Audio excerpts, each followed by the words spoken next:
in place a Congress module of riot engineering in this country, which has from the last so many decades tried to engineer riots in this country so that it benefits them politically. And this is not a thing of today, sir. This has happened not from today but from the last 70 years since the time of our independence. Sir, there is a reason why I have congratulated the Honorable Home Minister, sir. Within 36 hours, a detailed conspiracy which had taken more than 3 months for preparation and execution was curtailed and controlled. Let me explain what this module of the Congress conspiracy is, the Congress module of riot engineering is. Sir, right after the CAA was passed by this honorable house, in the most democratic manner, the Congress President Sonia Gandhi addresses a gathering in the Ram Leela Maidan, and knowing fully well that the CAA has nothing whatsoever to do with citizenship of Indian Muslims or any Indians whatsoever, misleads the entire nation and gives a call for Qurbani and says, "Aar par ki ladai," and she says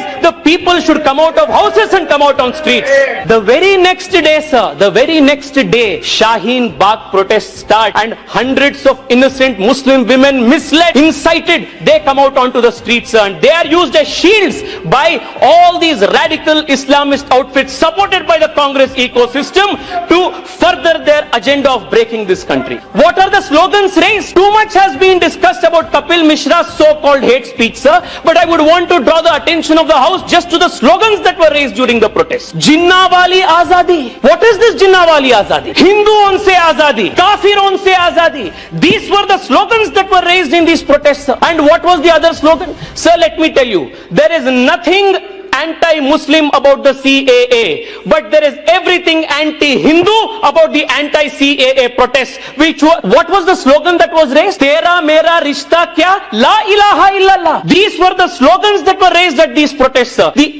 And those who were slaying these slogans, those who were perpetrating this violence, were portrayed as victims by the intellectual jihadis who write for this ecosystem in the newspapers. And these people who raised these slogans of Tukde Tukde of Bharat, of Kafiron se Azadi, they were given an impression that they were victims of police brutality, and people called them Shiros. Shiros.